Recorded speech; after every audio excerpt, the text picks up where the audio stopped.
don't need too much, but I just want to add a little bit more to make sure that our meat doesn't stick.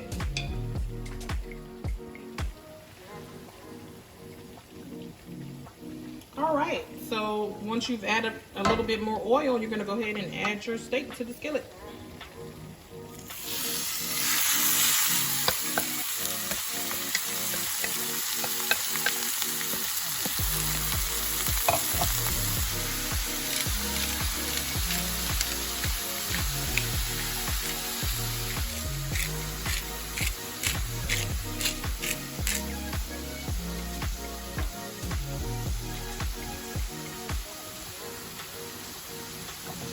I think I'm going to add a little bit of garlic salt as well.